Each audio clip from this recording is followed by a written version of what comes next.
Norman Rockwell, who is the painter who you think of as being the example of America, of the things that we associate as the good things in America.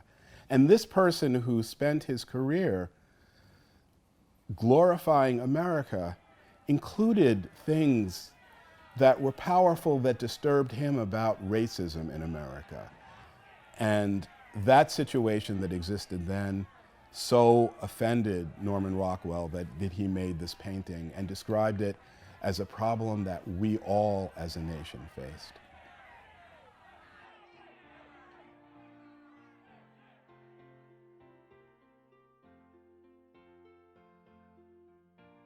Much of the desegregation that occurred in this country happened after 1968 up until the early 1990s, and then the effort started moving back. The courts became less likely to enforce orders to desegregate, cases were dismissed.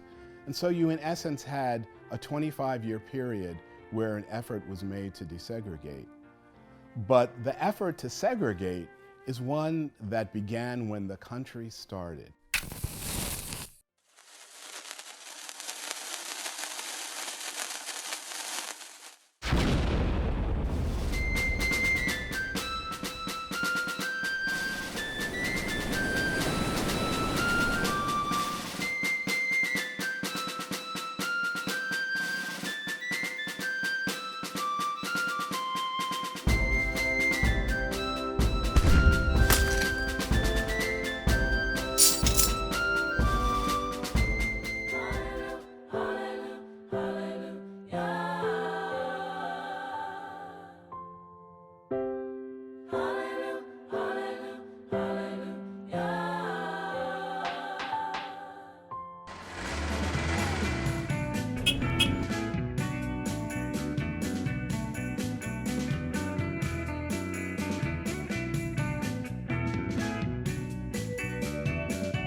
You know, America is built on this powerful idea, and we call it the American dream.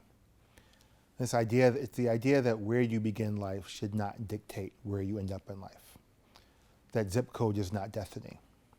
And in some ways, the story of America is the story of a country trying to finally live up to those ideals. I think that the reason why my family pushed so heavily for me to look at predominantly white schools is because they have this belief that where the white schools are is where resources are, and it's a belief that is true, especially in New York City, surprisingly. Even when I was looking through the high school directory, when I was applying to schools, I saw that it was true. Schools that were predominantly white and Asian had maybe 16 sports teams and maybe like 30 extracurricular activities available at their school, and then I would look at schools near my area in Brownsville, Brooklyn, and I would see that the school across the street from me only had like 4 sports teams available. And that difference was not only in extracurriculars and sports, but also in academic opportunities. We're at the levels of segregation that we had not seen since the 1970s in America today. Not only do we see segregation between schools, we see segregation within classrooms. And we see many different new tools and practices that are being used to segregate students, not only by race, but by disability and by language status. Students are being disciplined at very different rates, depending on their race. In many schools across America, we see a situation in which, I'll take a case that we had in Mississippi, where we had, some days 12, 13, 14 students who were being arrested in school every single day for things like minor infractions. We're using discipline as a way to get students not only out of the classroom, but out of school altogether. That is the modern form of segregation in American schooling today. It's not just a question about black and white children being in school together, but more fundamentally, the challenge is that in America, black children generally don't receive access to a quality education in the same way as white children do, just as poor children in America don't receive access to education in the way that wealthy children do. New York City has wound up adding an entirely different set of factors that make the problem of segregation even worse. And that's that New York City, really unusual compared to many other jurisdictions, heavily relies on screened admissions practices. So again, in a system where 66% of students are Black and Latino, only 10% of the students at the specialized high schools are Black and Latino.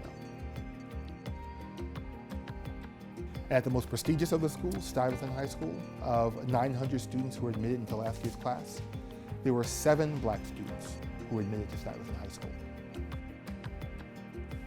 And so I think anybody looking at the system has to answer a very important question.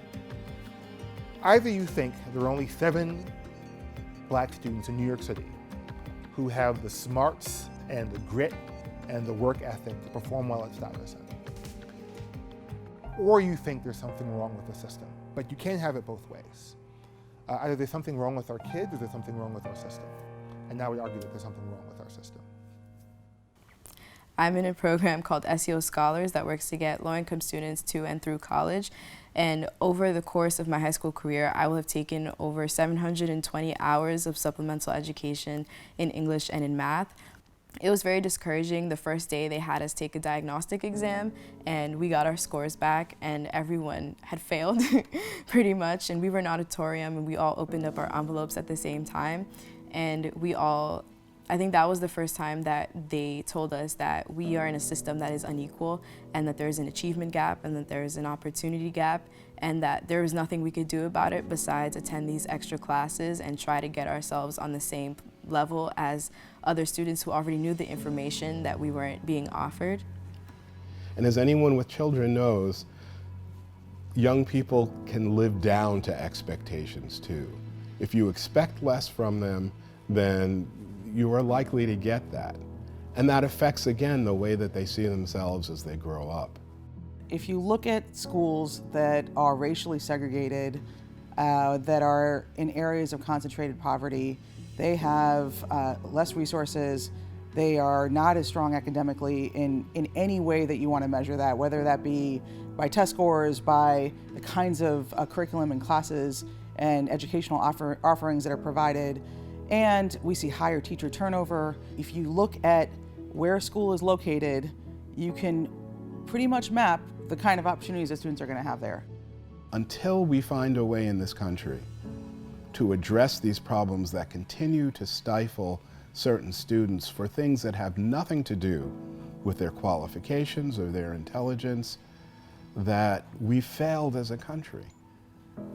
And until we change that, then we can't truly describe us as a free country and one where there is opportunity. So we have to confront those problems together. The fact that you have a group of people who have a real personal vested interest in the way the system works, and the fact that you have people who look at the system and don't really see anything wrong with it. So the question is, how do you change that? You change that through organized leadership. What we lack in this country, the only thing we ever really lack in this country, is the political will to do what's right. You have to fight and agitate and organize to drive change.